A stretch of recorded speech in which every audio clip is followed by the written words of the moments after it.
Assalamu alaikum class 7th. Today is 6th May 21 and the day is Thursday. We have started our unit number 5 living organism and their environment.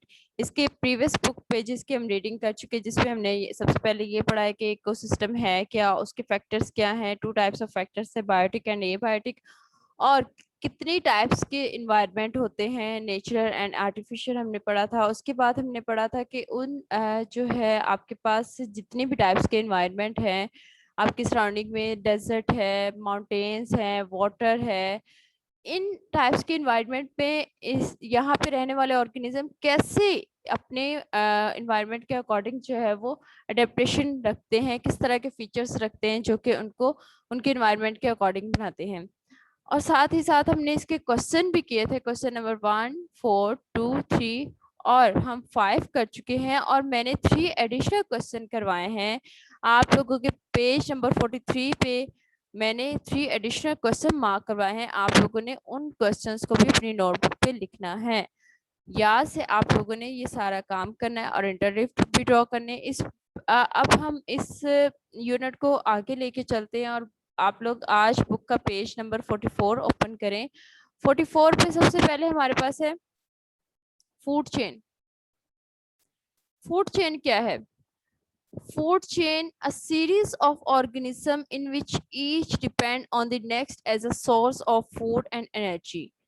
ये आपकी page number 44 पे definition है, इसको पहले mark करें। उसके बाद मैं आप लोगों को बता दूं, इसका मैं आप लोगों को पहले ये बता दूं, देखो कोई भी इन्वायरमेंट है वहां पे रहने वाले लिविंग ऑर्गेनिज्म तब ही अच्छे तरीके से रह सकेंगे, अच्छे तरीके से रिप्रोड्यूस, फीड, ग्रो कर सकेंगे जब तक वो फूड अच्छे तरीके से ले रहे होंगे और उनकी बॉडी के अकॉर्डिंग फूड हो और उनकी बॉडी के अकॉर्डिंग फूड हो।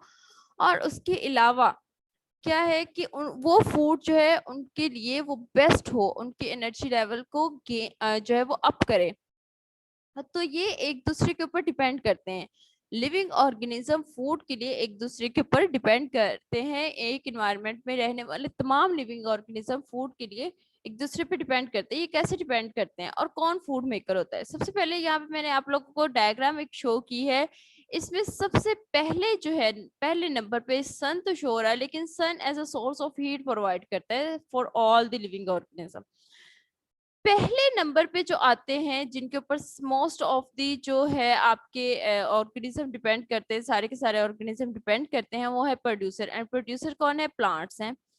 प्लांट्स क्या करते हैं? सनलाइट को एब्जॉर्ब करते हैं और सॉइल से न्यूट्रिएंट्स लेते हैं, सारे के सारे सॉइल से वाटर न्यूट्रिएंट्स एब्जॉर्ब करते हैं और ये सारे न्यूट्रिएंट्स के मिक्स करके डिफरेंट वेजिटेबल्स और फ्रूट्स आप लोगों को देते हैं।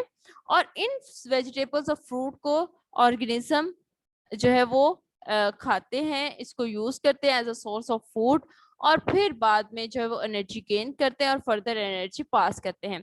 तो इसी वजह से इनको प्रोड्यूसर कहा जाता है, क्योंकि ये सब के लिए जो है वो मेकर्स है, फूड मेकर्स हैं।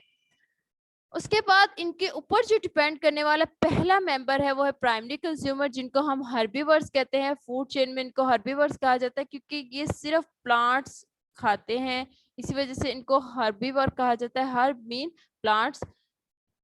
और इनको प्राइमरी कंज्यूमर क्योंकि ये फर्स्ट मेंबर है जो डायरेक्टली डिपेंड कर रहे हैं प्लांट्स के ऊपर। ये डायरेक्टली अपनी एनर्जी, बॉडी एनर्जी जो है वो प्लांट से गेन करते हैं। और इनके ऊपर जो डिपेंड करते हैं, हर्बीवर्स के ऊपर जो डिपेंड करते हैं, उनको हम सेकेंडरी कंज्यूमर बोलते हैं या कार्निवर्स बोलते हैं।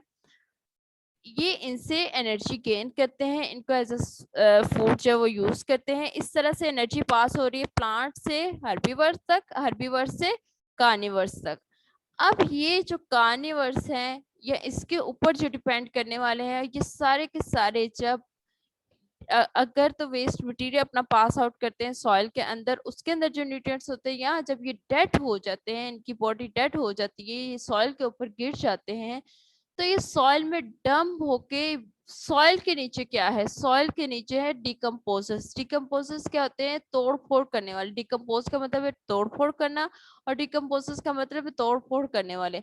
अब ये जितने भी प्राइमरी कंज्यूमर थे, सेकेंडरी कंज्यूमर से थे, इन्होंने जो एनर्जी गेन की है, जो वाइटामिन, जो न्यूट्रिएंट्स, जो कार्बोहाइड्रेट्स, इन्होंने प्लांट से गेन किए हैं। ये इन्होंने अपनी बॉडी में यूटिलाइज किए। जब इनकी बॉडी डेड हो जाएगी, सॉइल के अंदर डंप हो जाएगी, तो यहाँ पे जो बैठे हुए ऑर्गेनिज्म, यहाँ पे रहने वाले डिकम्पोजर्स, इनकी बॉडी को ब्रेक डाउन करेंगे। बाकी सारा इनके अंदर जो भी न्यूट्रिएंट्स स्टोर होंगे, जो भी as a form of nutrients होंगे, ये सबको अलग-अलग कर देंगे और सॉइल के अंदर बिल्कुल ऐसा एलिमेंट जो है वो स्टोर करेंगे। फॉर एग्जांपल अगर नाइट्रोजन है, वो in the form of protein हमारी बॉडी में होती है। लिविंग ऑर्गेनिज्म में नाइट्रोजन जो है in the form of protein होती है। कार्बोहाइड्रेट, कार्बन जो है वो कार्बोहाइड्रेट की फॉर्म में होती है।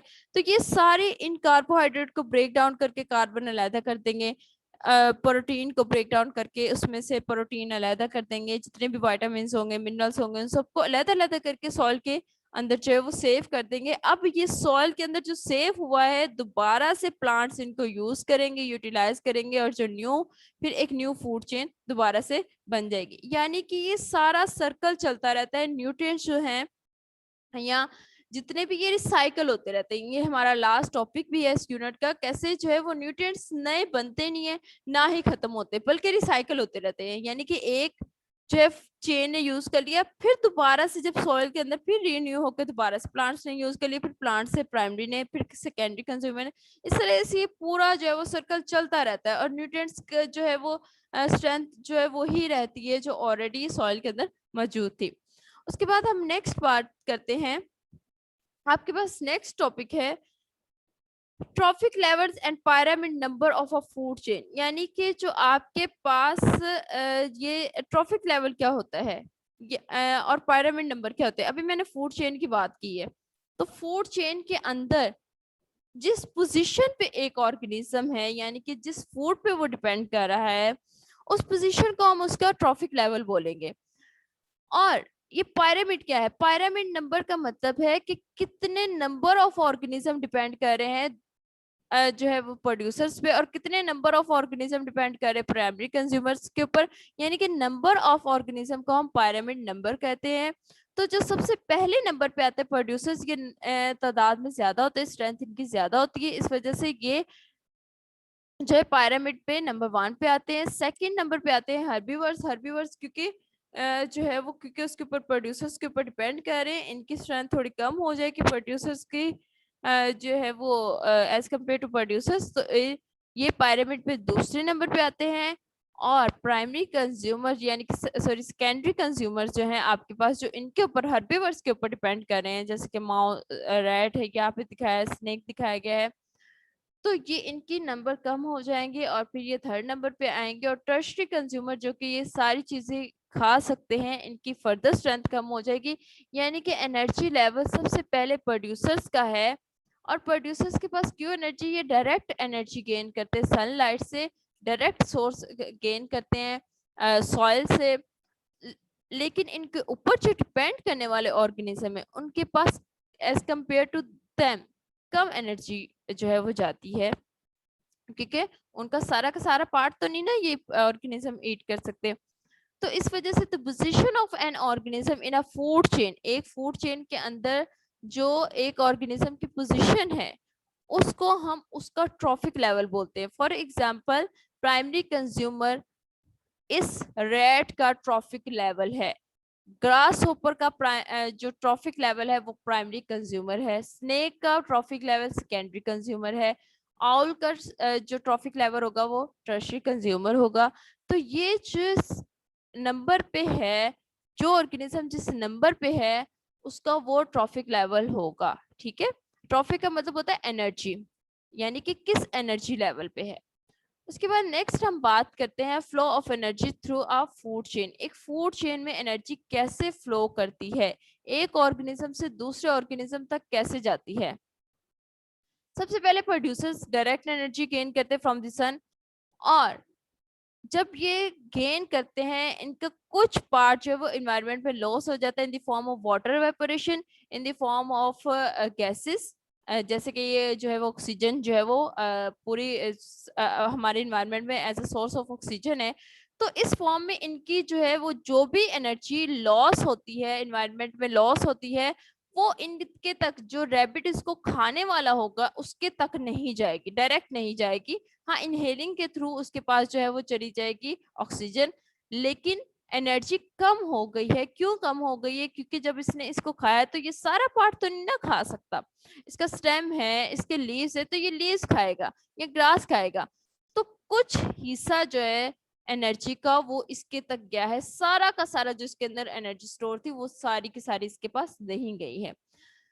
उसके बाद जो इसको ईट करने वाला है, यानी कि सेकेंडरी कंज्यूमर, ये तो प्राइमरी कंज्यूमर है, उसके बाद सेकेंडरी कंज्यूमर है, उसने जब इससे ईट किया है, इसके ऊपर डिपेंड किया एज अ सोर्स, तो इसकी कुछ हीट जो है या कुछ एनर्जी जो है वो सारी की सारी स्नेक के पास नहीं गई, क्योंकि इसकी जो एनर्जी जो इसकी बोन्स में सेव है या जो इसकी स्किन में सेव है, वो तो स्नेक नहीं खा सकता, वो डिफिकेट कर देगा या उसको डाइजेस्ट नहीं कर सकेगा।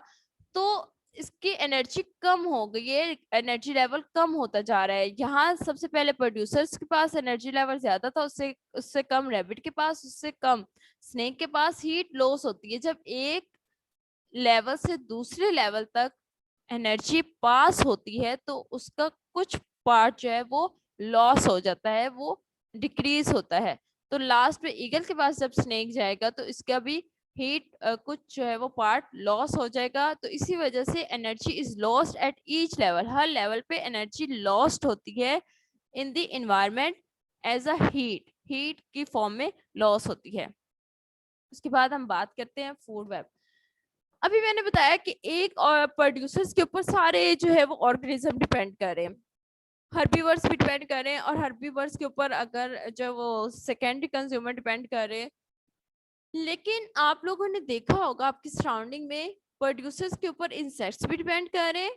उसके अलावा एक इंसेक्ट्स के ऊपर काफी ज्यादा ऑर्गेनिज्म डिपेंड करे। उस इंसेक्ट को लिजर्ड भी खा सकती है, उस इंसेक्ट को फ्रॉग भी खा सकता है, उस इंसेक्ट को कोई बर्ड भी खा सकता है। तो ये सारी मिलके अब उस लिजर्ड को जो है वो एक आउल भी खा सकता है, उस लिजर्ड को कोई और चीज भी खा सकती है। तो जब ये सारी फूड चेन्स आपस में मिलती है एक नेटवर्क सा बना देती हैं, जिसको हम फूड वेब बोलते हैं। When many food chains are interconnected, जब बहुत ज्यादा फूड चेन आपस में इंटरकनेक्ट हो जाती with each other, then they form a food chain, और ये एक फूड चेन बना देती हैं।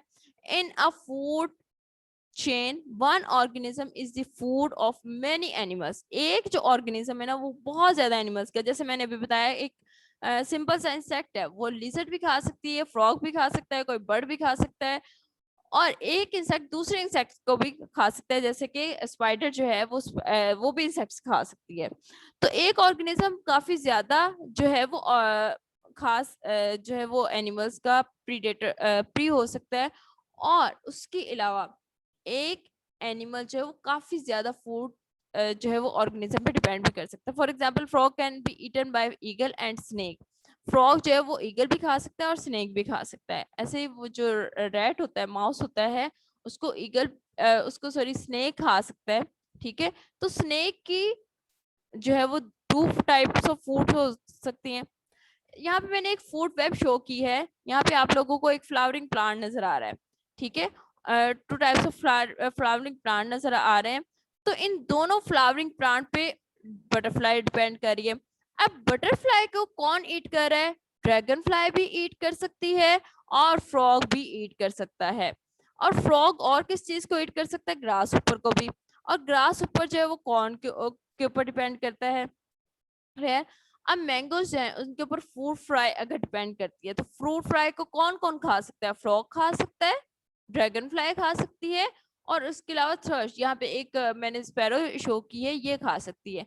अब ये स्पैरो जो है वो ड्रैगन फ्लाई खा सकती है, और इस ड्रैगन फ्लाई को ये फ्रॉग भी खा सकता है। अब फ्रॉग को जो है वो ईगल भी खा सकता है या स्नेक भी खा सकता है। अब वुल्फ जो है वो क्या खा सकता है? वुल्फ आप जो है वो ये स्पैरो भी खा सकता है, और उसके अलावा अ, इसको जो है वो पाइथन ये भी खा सकता है। अब रैट है, रैट को कितने लोग खा सकते हैं? रैट को वुल्फ भी खा सकता है, ईगल भी खा सकता है, स्नेक भी खा सकता है। तो ये इस तरह से फूड एक नेटवर्क सा बन गया है पूरी फूड चेन्स का, जिसको हम फूड वेब बोलते हैं।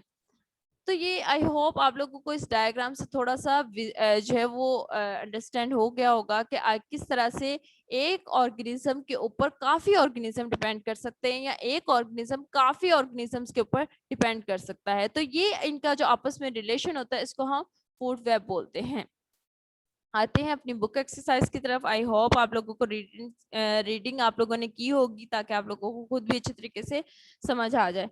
बुक एक्सरसाइज में हम देखते हैं हम कौन सा क्वेश्चन आज की टॉपिक पेज नंबर 44 से लेके 40 जो है वो 6 तक जो हमने रीडिंग की है उसमें हम कौन से ऐसे क्वेश्चंस हैं जो कि हम बुक एक्सरसाइज में सॉल्व कर सकते हैं। तो मैंने यहाँ पे देखा है क्वेश्चन नंबर 6 है हमारे पास, what is food chain. Food chain क्या है पहले हमने उसकी डेफिनेशन लिखनी है। व्हाट आर हर्बीवर्स, हर्बीवर्स क्या होते हैं, कार्निवर्स क्या होते हैं, ओमनिवर्स क्या होते हैं, decomposers and how they are linked in a food chain, और ये किस तरह से एक दूसरे के साथ लिंक करते हैं। सबसे पहले हम डेफिनेशन लिखते हैं फूड चेन की। The link between organisms of eating and being eaten for a food and energy is called food chain. ऐसा लिंक, ऐसा रिलेशन ऑर्गेनिज्म के दरमियान जो कि खाने और खाए जाने के साथ ताल्लुक रखता हो उसको हम फूड चेन बोलते हैं। उसके बाद उसने हमसे टर्म्स पूछी थी, तो टर्म्स में सबसे पहले हम हर्बीवर्स की हेडिंग देंगे। Animals that eat plants, only plants जो कि खाते हो उनको हम हर्बीवर्स कहते हैं। फॉर एग्जांपल काओ है, गोट है, हॉर्स है, स्पैरो है। ये इस सॉरी स्पैरो तो जो है वो इंसेक्ट्स भी खा लेती है, इंसेक्टिवर्स भी है। तो आप लोग जो है वो जो भी आपकी सराउंडिंग में आप लोगों को दिखाई दे कि ये सिर्फ प्लांट खाता है एनिमल, आप उसको एज एग्जाम्पल लिख सकते हो। जो सिर्फ प्लांट खाते हो, जो सिर्फ वेजिटेशन खाते हो। कार्निवर्स क्या है? कार्निवर्स ऐसे एनिमल्स हैं, ऐसे ऑर्गेनिजम्स हैं जो कि सिर्फ मीट खाते हो, जैसे डॉग है और उसके अलावा कैट है, लाइन है, और उसके अलावा तो ये इस तरह के एनिमल्स जो कि सिर्फ मीट खाते हो, वेजिटेबल्स नहीं खाते हो, उनको हम कार्निवर्स कहते हैं। ओमनिवर्स क्या है? Omnivores are animals that eat both plants and animals like crow. Omnivores वो हैं जो कि प्लांट्स भी खा लेते हैं और उसके अलावा मीट भी खा लेते हैं, जैसे हम भी ओमनिवर्स हैं। आप लोग ह्यूमन बींग्स भी कह सकते हो, आप बियर कर सकते हो। उसके अलावा आपकी सराउंडिंग में ऐसे वो सारे एनिमल्स आएंगे जो कि आप लोग देख रहे हो कि वो प्लांट्स भी खा रहे हैं और वो मीट भी खा लेते हैं, तो उनको हम ओमनिवर्स कहते हैं। डिकम्पोजर्स क्या है? डिकम्पोजर्स आर बैक्टीरिया, जैसे मैंने बताया है, सॉइल के नीचे ऐसे ऑर्गेनिजम्स हैं जो कि सारे जितने भी यहाँ पे सॉइल के ऊपर ऑर्गेनिज्म अगर डेड हो जाते हैं उनके अंदर जो भी मटेरियल है उनकी तोड़ फोड़ करके उनको लैदा करते हैं। So decomposers are bacteria and fungi bacteria and fungi which break down the bodies of the dead plants and animals, जो कि dead plants और animals की बॉडी को ब्रेक डाउन करते हैं, उसके अंदर से न्यूट्रिएंट्स सेपरेट करते हैं और दोबारा सॉइल के अंदर उनको सेव करते हैं। नेक्स्ट क्वेश्चन जो हम सॉल्व कर सकते हैं वो है question number 7, what is the trophic level, how does the energy flow through a food chain. Trophic level क्या है और एनर्जी लेवल कैसे जो है वो फ्लो करता है एक फूड चेन में। Position of an organism in a food chain, एक ऑर्गेनिज्म की जो पोजीशन है जो फूड चेन के अंदर होती है उसको हम ट्रॉफिक लेवल बोलते हैं। Most food chains do not have more than 4 trophic levels. एक फूड चेन के अंदर 4 ट्रॉफिक लेवल से ज्यादा नहीं हो सकते, बिकॉज क्योंकि जब आप लोगों ने देखा था एनर्जी लॉस हो रही, because some energy is lost at each level, हर लेवल पे एनर्जी लॉस्ट होती है and can not be pass to the next level, और वो जो लॉस्ट हुई एनर्जी वो नेक्स्ट लेवल तक नहीं पहुंच सकती। The amount of energy available has been reduced, और जो एनर्जी है वो रिड्यूस होती जाती है such an extent that it can not support another population of consumer. इसी वजह से ये किसी भी जो है वो फर्दर जो है वो सपोर्ट नहीं कर सकती क्योंकि एनर्जी जो है वो लॉस हो रही हर लेवल पे जो है, क्योंकि एनर्जी लॉस्ट हो रही है और वो एनर्जी आगे नहीं पहुंच सकती इस वजह से, क्योंकि एनर्जी बहुत कम हो रही है, तो ये फर्दर पॉपुलेशन को जो है एक फूड चेन जो है वो सपोर्ट नहीं कर सकती। तो इसी वजह से 4 ट्रॉफिक लेवल होते हैं। 4 ट्रॉफिक लेवल कौन से? प्रोड्यूसर आ गया, उसमें हेर्बीवर्स आ गया, हेर्बीवर्स आ गए, primary consumer, secondary consumer and tertiary consumer. The amount of energy available has been reduced to such an extent that it cannot support another population of consumers. उसके बाद हम नेक्स्ट बात करते हैं डायग्राम की, कि आप लोगों के इंटरलीफ पे ये दो क्वेश्चन आप लोग नोटबुक पे लिखोगे। इंटरलीफ पे डायग्राम आप बनाओगे, यही फूड चेन की डायग्राम बनाओगे आप। इसमें सबसे पहले सन को ड्रॉ करोगे, कुछ वेजिटेशन ड्रॉ करोगे, प्लांट्स, और उसके दरमियान एरो लगाओगे कि कौन किस पे डिपेंड कर रहा है। उसके बाद आप लोग एक हर्बीवर बना सकते हैं। यहाँ पे मैंने रैबिट शो किया, आप गोट बना सकते हैं, कोई भी हर्बीवर बना सकते हैं जो कि सिर्फ प्लांट खाता हो। उसके बाद ऑल मैंने शो किया जो कि कार्निवर है, आप इसके अलावा भी कार्निवर बना सकते हो। उसके बाद डिकम्पोजर्स मैंने शो किया है, यहाँ पे फंजाई मैंने ड्रॉ की हुई है, तो डिकम्पोजर्स आप जो है वो फंजाई ही ड्रॉ करोगे। चलें जी, अब आते हैं हम अपने काम की तरफ। आप लोगों ने क्या करना है, आप लोगों ने बहुत ही नीट डेट एंड डे लगा के क्वेश्चन नंबर 6 एंड 7 नोटबुक्स के ऊपर लिखना है, डायग्राम ड्रॉ करनी है, और लिखने के बाद काइंडली आप लोगों ने बहुत अच्छे तरीके से इन दोनों क्वेश्चंस को याद करना है। आई होप आप लोगों को समझ आ गई होगी। तो आप लोगों ने बहुत अच्छे तरीके से लिखना और याद करना है। ओके जी, अल्लाह हाफिज।